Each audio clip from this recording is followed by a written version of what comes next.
All right. What's up, everybody? Celtics live post-game show coming at you after the Celtics game. And, at this point, what more can you expect from the Celtics, really, than to lose, especially in that fashion? They go up against the Cavaliers, who, 11-game losing streak coming in, one of the worst teams in the NBA, trying to lose. Like, in theory, the Cavaliers, and I'm going to look this up because I was looking at this the other day, but I want to get this right as we talk about the game. In the standings, I know it's very close between the Cavaliers, the Magic, the Pistons still. Pistons are a little further down. The Timberwolves and Thunder. Very close, those five teams in the lottery odds, okay? The Cavaliers are in prime position right now to be, in that third. I think they were third coming into tonight, their third pick range, third odds range. Of course, things are subject to change with the draft lottery. So Cleveland needs to lose. The organization needs to lose.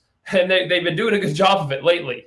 And because everything's very, very close. If things go wrong for them still over these last couple games, they can end up as low as 7th in the lottery odds or as high as 2. Like, things are still very close there. So you're going against this Cavaliers team that's incentivized to lose right now. And even with the evened out lottery odds, like 2-7 is a big, big drop. And they lose. And I understand what was working against them. They didn't have Brown, of course, no Walker, no Smart, no Robert Williams. Tatum and Fournier should have just been enough. Like, and I understand, like, Tatum didn't play all that bad. You see his stats there, 29-8. Like, that's not terrible from Tatum. Fournier didn't play all that bad. Fournier was actually okay tonight, all things considered. He had a good second quarter. And then he ultimately, let's see, what did he finish with on the stat sheet? 15, not so great. He was pretty good in the second quarter. Other than that, not so great. Peyton Pritchard had a pretty good night too. And it's just like, if anything, this game should kind of embody and exemplify like how bad the roster is once you get past those top guys. It's so brutal. Like, how many NBA teams are this thin at the back of their bench? And I say that like it's almost, on the one hand, it's like it's the back of your bench, who cares? But on the other hand, it's like on night site tonight, it's just glaring. Like, it can't possibly be like other NBA teams that have to be better than this. It's ridiculous. The other thing is, besides all this other stuff about the Cavaliers being incentivized to lose, what else? The Kevin Love, like, can we just talk about Kevin Love for a second, who season high, 30 points, hadn't cracked 30 all season. I think he'd only cracked 20 one other time this entire season. He had only, I'm pretty sure, I'll double check this right now. Kevin Love had only scored over 20 points leading into tonight once. One time he did that before tonight. 25 against Cleveland, and it was recently. So, hey, Kevin Love is playing better recently. 25 against Miami, I should say. So Kevin Love's playing better recently, okay? Back-to-back games now, or not back-to-back games, but 2 games this month now where he scored over 20. But my goodness, 30 and 14 to Kevin Love. And I see you guys in the chat. Look, you guys are going to steer the ship tonight. I don't know how much we're going to talk about this game, the season. I know a lot of the thought around the Celtics is just how bad the season's been. But we can get into to whatever you want to get into. I don't mind. Whatever you guys want to bring up in the chat, we'll talk about. But unbelievable. A vintage Kevin Love game. Really. Really just an incredible that he put up 30. I mean, Sexton putting up 28 and 8. That's one thing, but Colin Sexton's a really good player. He's been one of the best players on that Cavaliers team this whole season. But to give that up to Kevin Love, of all people right now, that is like Minnesota Kevin Love numbers. And to let him beat you. And I'll tell you what, you think about that second quarter run the Cavaliers went on to go up 11. That was all Kevin Love. Like that whole run was kind of as we get a little trouble with the camera there. But that run was like almost entirely sparked by Kevin Love. They go down to him. He's hitting post fadeaway shots. Like, I don't know what got into Kevin Love tonight, but it certainly helped the Cavaliers. And it was a vintage performance, so to say the least. But let's get into the chat. We'll talk about a little bit about what you guys want to talk about in relation to whatever that might be, the season, the game itself, because quite frankly, this game was bad. But at this point, and if you saw me on the post-game show last night with Ev, which I was, you know, at this point, who really cares? And I hate to say it like that, but really, like, the season's over. The season's over, guys. And this loss still frustrates me to, like, see this actually happen. But, like, besides losing in the play-in, there is nothing else that could make this season any worse to me, besides completely losing the play-in. If they get swept and run off the floor in the first round and completely embarrassed in the first round, I don't think that makes this season any worse than it already is. This is already, like, they've already bottomed out. This is as bad as it's going to get. So, and this was kind of just, you know, what you want to say, the cherry on top of the sundae, you know, the epitome of what the season's been. However you want to phrase it, go about phrasing it. This is you know, this is who they are this season, what they are right now. And, you know, that's just the unfortunate matter of factness of it. But we'll get into some of your chats here. I'm already seeing them pouring in. Ray saying garbage. Michael saying, Lord have mercy. And, you know, this just reactions to, of all things, losing the Cavaliers. And this is another one of these losses to a team that just stinks. Like, you know, we talked about last night, the 2 losses to the Bulls, the loss to the Thunder. Like, the fact that the Celtics, if they had strung together some wins against easy opponents, things would be looking a lot different right now. If they had beaten the Bulls, the Thunder, and the Cavaliers, like, they'd be in the race for the 4 seed still. But no, they can't take care of business against the easiest teams in the NBA. I know Sam LaFrance on the pregame shows talk about it all the time. They play down to the level of competition. And tonight, I don't care who you were missing, you shouldn't have lost to this Cavaliers team. And they did. They lost to Kevin Love. Tatum, once again, a nice stat line, but had 0 impact on the game, was basically manhandled by a G Leaguer. I don't know if I'd go that far because, look, Tatum's the only guy out there. I joked around on Twitter. I had a tweet of the Will Smith from Fresh Prince when he walks into the house, it's empty, and he looks around. Like, that's Tatum right now. The Celtics are missing 4 of their 5 starters, and it's just pretty much Tatum, Fournier, Pritchard, if you want to throw him in there, and that's it. Tristan Thompson's not giving you anything great right now, so I'm not really going to put this on Tatum. I mean, if anything, it's just an unfortunate matter of circumstance, injuries, whatever you want to say. But Tatum did his job tonight. You want to get on Tatum when he goes against Chicago and scores 8 points? Go ahead, do it then. But when he scores 29 and 8 and he's like alone, I can't do the Tatum hate. Donovan, I have no words. I don't even know why I watch games and expect the season to do anything but crap the bed at this point. And that's, look, that pretty much sums it up. That's what you should expect from the Celtics for the rest of the season. And, if they lose the play-in, I think it was a disgrace, but I wouldn't be shocked at this point. Look, we talked about the Celtics playing down to the level of competition. And I think that some people would look at it and say, the Celtics aren't going to lose to the Hornets. The Celtics aren't going to lose to the Hornets and the Wizards, or the Hornets and the Pacers. And why not? Why aren't they going to lose those games? They lost to the Cavaliers. They lost to the Bulls. They lost to the Heat twice in a row. And I know the Heat are a good team, but they're on par. With they should be on par with what the Celtics are. And the Celtics got run off the floor by the Heat. I mean, they to get beat twice by them, and all these games, like, the Celtics lose to bad teams. So yes, they could lose to the Hornets and the Wizards and be out. I would not be surprised by that at all. I would be disappointed, but I wouldn't be surprised. Ray saying, fire Danny, has no heart to make good moves. He left his balls back in the 80s. Now, I wouldn't say that. This is a good topic and a good debate. Because I think that the one good move, I don't want to say one good move, but the best move that Danny made of trading Garnett and Pierce and rolling it over into Brown and Tatum has carried him a long way. That is, but does it give you a job for life is the question. And I think Danny's made a lot of good moves. He's made it. And look, you can talk about what you want about players wanting to come here and having the cap space and players recruiting players and all that stuff. But he got Kemba to come here. He got Al Horford to come here. He got Gordon Hayward to come here. All three good signings. Okay, I know that each have their criticisms for him right now. Trust me, the Celtics would love to have Gordon Hayward right now. I know you'd all love to have. No matter what you say, I know you'd all love to have Gordon Hayward right now. Okay, Gordon Hayward is playing amazing for Charlotte, and if he was on the Celtics right now, they'd be a lot better. So the Gordon Hayward hate was always unwarranted.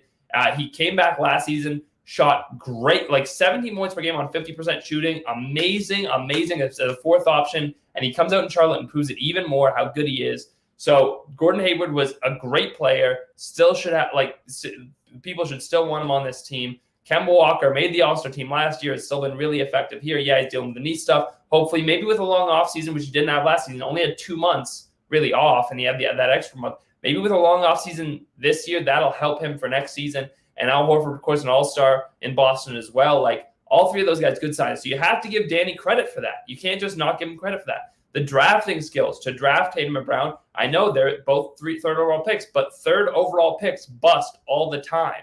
Look at the players taken around those guys. Dragan Bender, 4th. Markelle Fultz, 1st. Lonzo Ball, 2nd. Josh Jackson, 4th. Like, it would have been so easy for Danny to pick any of those guys, but he didn't. He picked the right guy. And, it's not easy to hit up there. It's not. It's not just a layup. So he deserves credit for that too. I don't think it's time to fire Danny Ainge. I really don't. I think, if anything, we can I'm willing to entertain talking about firing Brad Stevens, but firing Danny Ainge, I'm still a no on. Yeah, you lose to the Cavs. Geez, yeah, still. I mean, it's embarrassing to lose to the Cavs. Donovan saying, hold on, I'm a little messed up here. Donovan saying, shout out to the Knicks for clinching their first playoff years in 8 years with this L tonight. And yeah, credit to the Knicks. They played great this season. I think Tom Thibodeau deserves Coach of the Year, if not Coach of the Year, serious consideration. Like if I had a vote, I would vote for Tom Thibodeau. I think what he's done with the Knicks has been incredible. I know what Doc's done has been nice, but Doc has more star power than Thibodeau does in New York. And Monty Williams, great, amazing guy, amazing story with the Suns. He has more star power than Thibodeau has with the Knicks. What Thibodeau's done with the Knicks is nothing short of astounding, and he deserves a lot of credit for that, and he should be rewarded on the award belt. That's what I think. What's up with Kemba not playing back-to-backs? This didn't happen in the 80s or Paul Pierce days. Jordan playing with the damn flu, weak-ass generation. Look, I think the idea, Ray, with Kemba not playing is you could have played Kemba. You could have just run Kemba all game if you wanted to. You're talking about the 80s, right? So listen to this. You could have played Kemba all season, just full go. You're going to play every single game, 30 minutes a night, and we're just going to run it until you can't play anymore. Because when Kemba's played, he's played well. It's not like, especially recently, Kemba's had a few 30-point games in the last couple of weeks, 33, 33, 36, but he's put up a lot of really nice games recently. So theoretically, yeah, you could have done that with Kemba Walker. You could have just played him. But, Ray, what happened with Larry Bird? He played only 11 seasons in the NBA, 10, 11 seasons, and he could have had a longer career if they had preserved him. So what the Celtics are doing right now with Kemba Walker is they're preserving him. They want to say, no, we don't just want one more season of Kemba Walker. We want 2 or 3. So we're not going to make him run himself into the ground. We're not going to take all the basketball out of him, drain him, and then let him retire or let him be some backup or let him play himself out of the league because he's too hurt and he can't play anymore. We are trying to preserve his health so he can have some longevity. And then, more importantly, when the games start to matter in the playoffs, theoretically, this year it didn't work out. They couldn't get there for a number of reasons. But, when it's time for those big games, then he'll be around at his best, and that's what's important. Anyway, we'll continue here. Can someone explain why Jabari Parker gets 0 minutes and Grant gets 32? So this is a good point that I actually wanted to bring up on the postgame show with Ev last night, and I didn't get the chance to. And then hold on, let me just tweet this over. All right, getting that out for the people, for the post-game people. All right, so I wanted to bring this up after actually the Celtics lost to the Cavs last night because basically Jabari Parker has been kind of he hasn't played much at all in the last few weeks here. Pretty much since the Celtics got him, he played for those first for that first week and a half, And he was pretty good. He actually contributed pretty well. He made some nice offensive plays. His defense left something to be desired, but he was all right. He was fine. Jabari actually contributed a nice amount. And then since then, they just haven't played him at all. And I don't understand why. I thought the way he was playing, the way he had been playing, he actually, you could have made an argument that he deserved to be their ninth guy off the bench. He deserved that spot behind Pritchard, Thompson, and Fournier. And he should have been that next guy up. You look at how he played in the opener. That was great, 11-4. And then in that next game, 8 points on 4-7 shooting. Next game out, 6 points, but also had 4 assists and 4 rebounds, doing a little bit of everything. Shot 3 of 5, really good. And then since those first 3 games, his minutes have gone downhill. So those first 3 games, he plays 15 minutes, each of those games. 15-45, 15-55, 15-20. Plays well in all of them. Okay, well in some way in all of them. Fine, plays a good game. Next game, he plays 12 minutes, 12:52. And he didn't play well, but just, one game. Next game, plays 11 minutes. 1 of 3, 4 points. Not great, but he only got 11 minutes. Next game, he had 3 pretty good games for me, 3 good games, 2 bad games where he got a little less playing time. Next game, 4 minutes. He gets 4 minutes, doesn't even take a shot, and Brad pulls him. And that's it. That's it for Jabari Parker. And they lost to Oklahoma City. That was the Oklahoma City game they lost. Probably could have used some extra scoring from Jabari in that game. Okay? So, Jabari doesn't play against Oklahoma City. Then what happens? Next game, out. Next game, after that, didn't play. I would say out. He just did not play. Brad didn't play him. Didn't play coach's decision. Next game, didn't play coach's decision. 3 games in a row, did not play coach's decision. Finally gets in against Orlando. In the blowout, they blew out Orlando.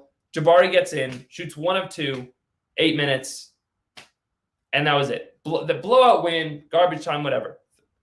Then they get blown out by Chicago. He plays 9 minutes, 4 points, 2 of 4 shooting.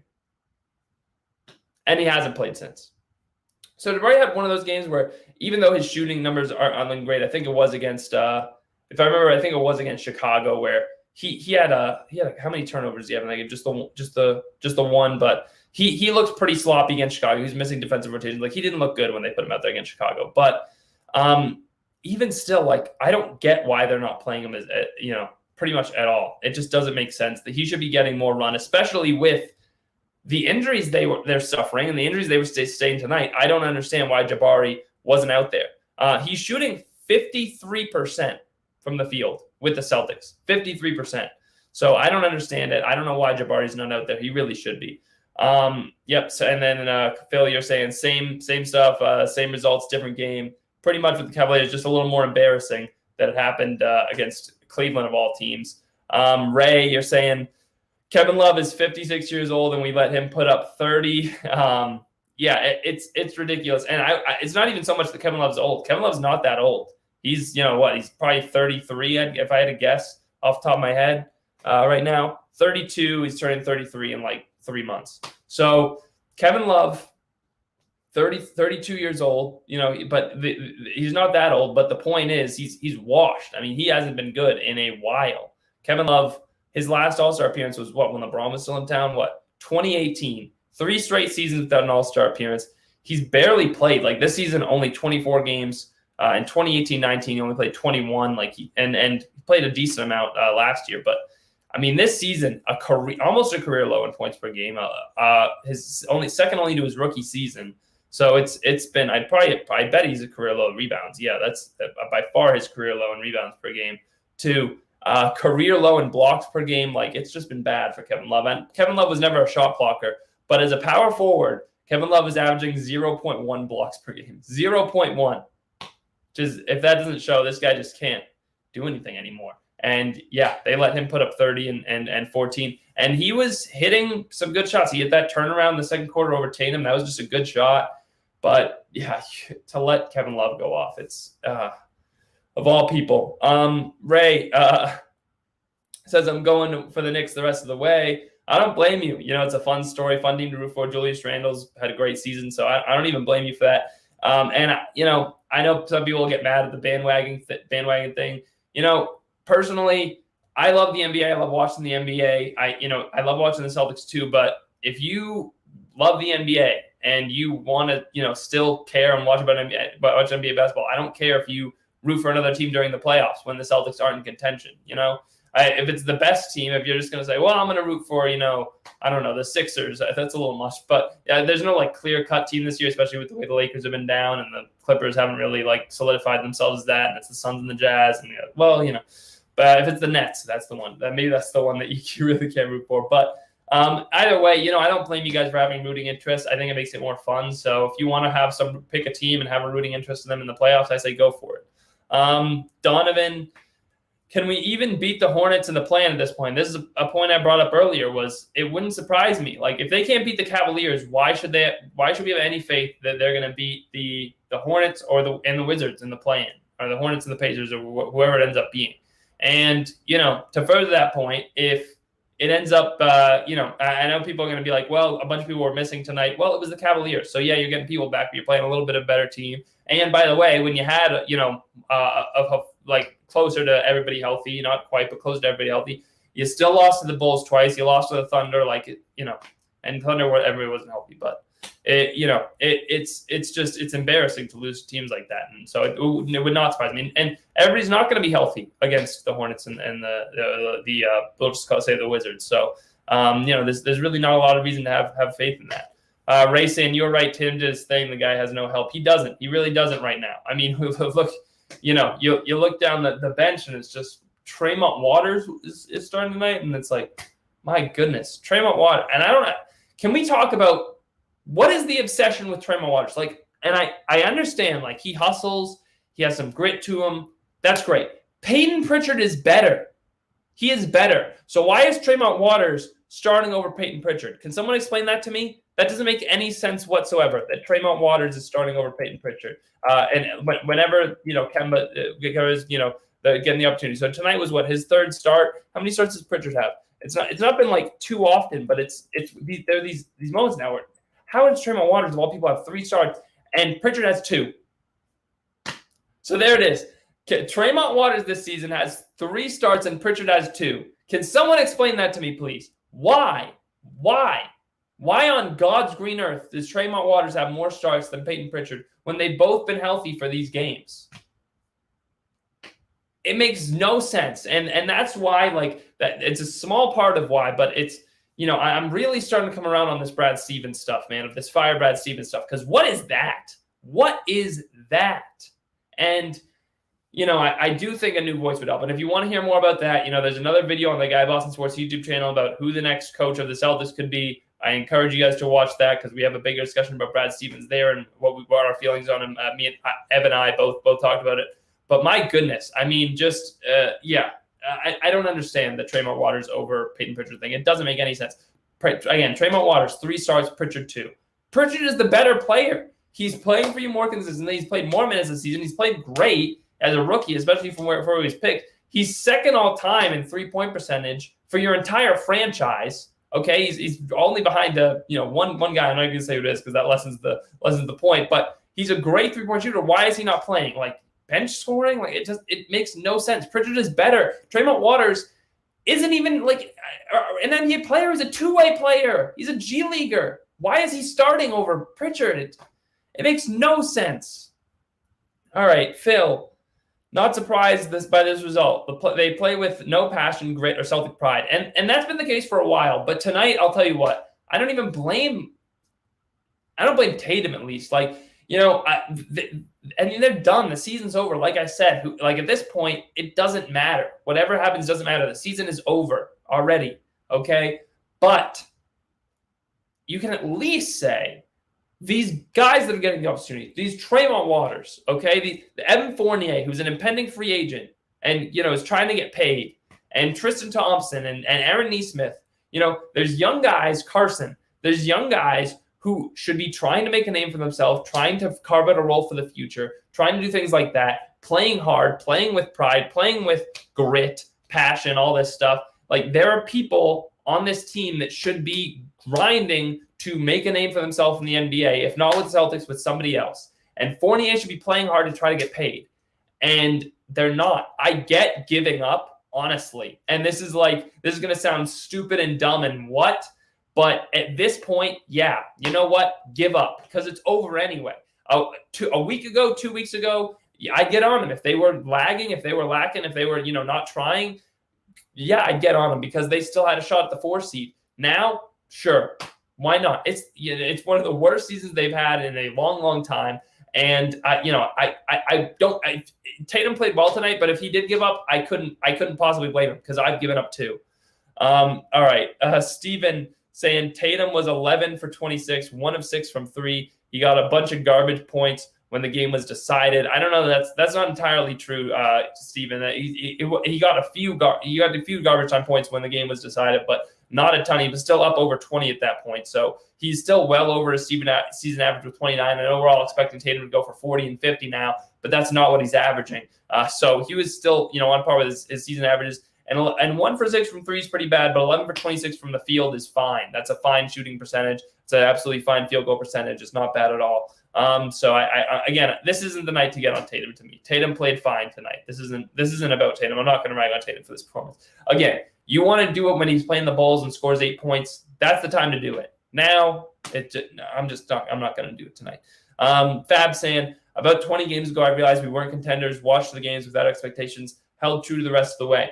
Fab, I'm not going to get on you too much, but I feel like 20 games ago is a little bit, you might be missing the mark with that projection, okay? Because 20 games ago was about the time that the Celtics were actually in 4th place, because less than a month ago, on April 17th, the Celtics, and I know this might shock people to think that just how short of a time it was when the Celtics were actually playing good basketball. Less than a month ago, the Celtics were in sole possession of 4th place in the East. Sole possession of 4th in the East.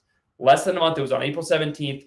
And since then, they've just gone in the tank. So 20 games might be a little off with your projection there because they were close. It was probably, at this point, 14, 15 games ago. It was maybe a little more than that. But it was, they should be 4th. They seemed like they were going to play well from here on out. They were going to do, their thing. And they stopped playing. They stopped playing well at that point for a number of reasons. But it was just unfortunate how things just went so badly all of a sudden. But even still, I don't think it was quite 20 games ago, because 20 games ago things were looking up. Now, not so much. Bernard Cal saying roster needs major changes, get more vets, find a healthy center in the event that Rob isn't healthy. And this is interesting because. You're talking about, they need a healthy center. They had one tonight. His name was Tristan Thompson. Got a nice little tribute video from the Cavaliers. That seemed like that was about it. That's and last night he was really terrible. Last night it was like completely embarrassment against the Heat. Tonight he played a little better, 10-7. Still nothing to write home about, but at least that's representable. But Tristan Thompson, I haven't loved that signing. He's supposed to be their guy that when Rob's out, this guy steps up, but he's not. Last night against the Heat, 28 minutes, 2 points, 3 rebounds. Embarrassing, just quite frankly embarrassing. And, I think, we'll see what they can do with vets. They don't have a lot of cap room. And, we'll see if they try to make a trade. Smart, Kemba, one of those guys on the block. I don't know. But, we'll see. It'll be interesting to see what Danny decides to do. As I see you're also saying Danny needs major changes. Otherwise, he's on the hot seat.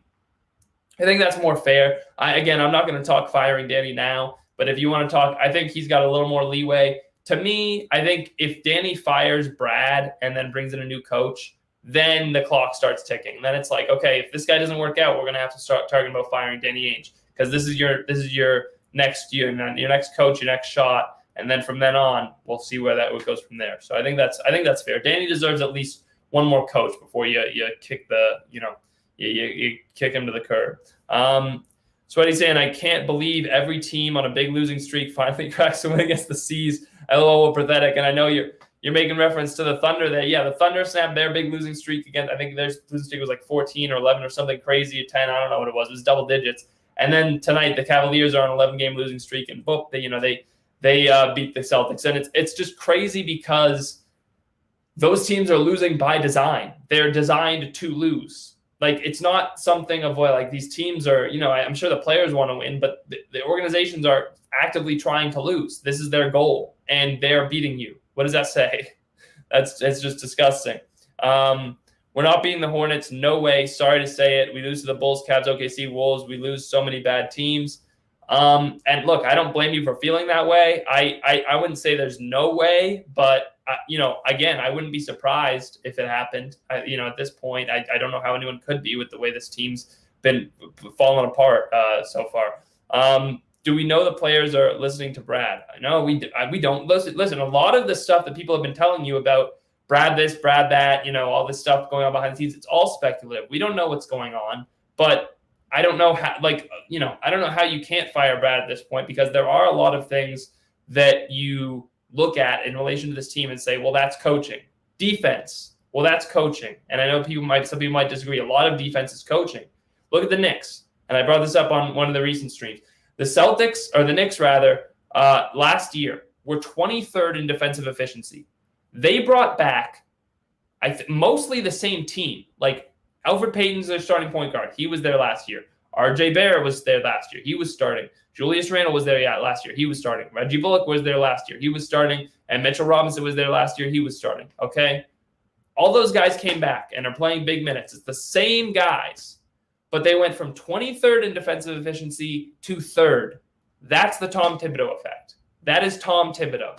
Okay? So defense, a big part of it is about coaching. That's been a problem for the Celtics. Passing, that can come back to coaching too. I think a coaching change would actually serve the Celtics well. And I made this analogy last night. I'll make it again here. Matt, think of it like school.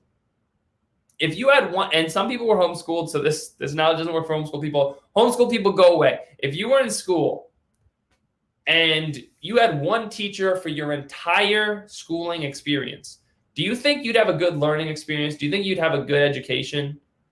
Probably not. You need multiple teachers. It's good to have multiple teachers and multiple people that can teach you different things, and people that are, specialized in certain different areas. Like, that's the point of why you have different teachers for different things. And I think it would benefit Jason Tatum, Jaylen Brown, and the rest of the Celtics to have a new teacher instead of Brad. It's time for a new teacher. Okay. Sweaty saying, and I lost it now. Sweaty saying, God, I hope Danny Ainge sees that they need an actual big man. We are such a small ball team on the court. Tristan can't really do anything on the court. He's just another vet on our team. And yeah, Tristan's been a big disappointment. I hope they trade him, especially if there are, cap implications this season. They need to trade players to stay under the hard cap or whatever. Trade Tristan. He's not worth $9 million a year. I don't care. He's not. Tristan Thompson's the guy I'm dealing.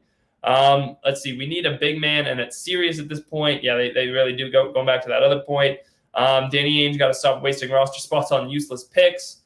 Another one could be coming this year. Hey, you know what? If things go a certain way, which they're trending right now, the Celtics could have as high as the 12th best lottery odds. And then who knows? Maybe they could win the lottery, Listen, if you guys really want to get over this losing stuff and, start to have a little bit of fun, start rooting for the losses, okay? And start saying, hey, if we lose out, we lose to the Hornets, we lose the play-in, we miss the playoffs.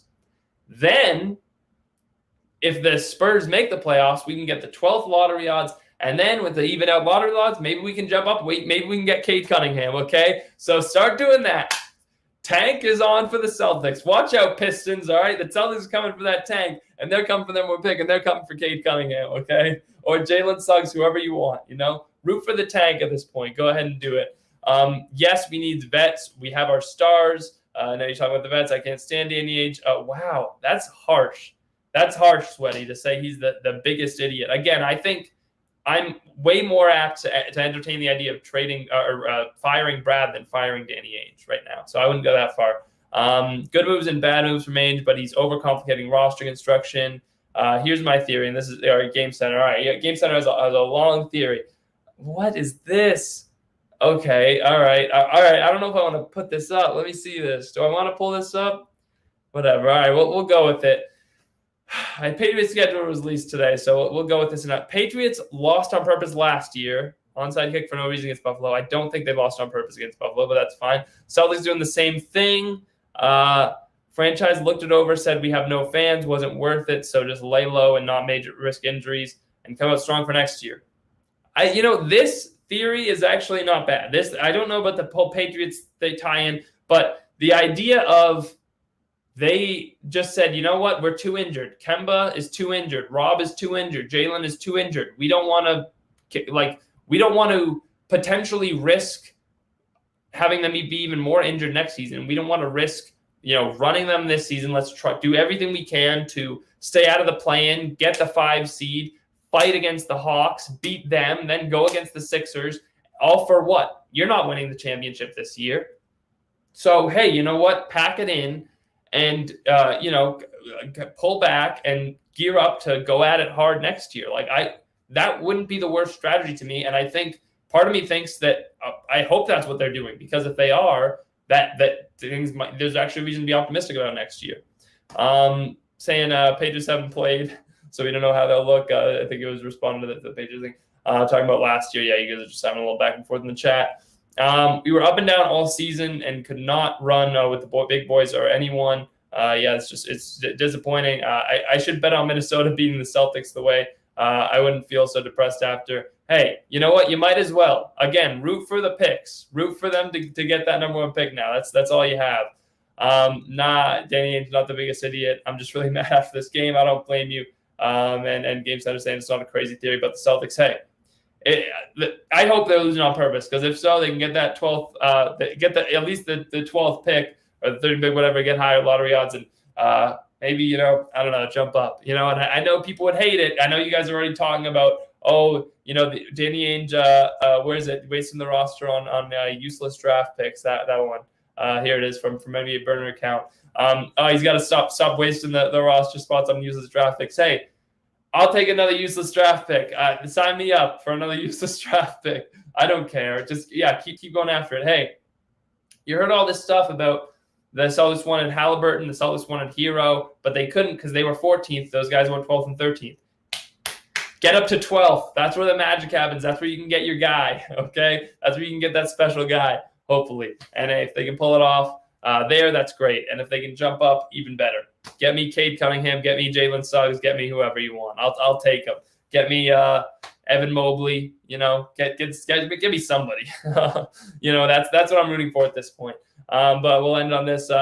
And Game Center saying, think of how much money they lost last year. Imagine if some freak injury happened on top of it. Yeah, if you play Kemba Walker and his knee gets worse, or you play Jaylen Brown and his knee gets worse because he's having knee problems, or his wrist gets worse, or whatever it is, and he needs even bigger surgery, or, Robert Williams, something further happens with him, then you lose another season on top of this lost season.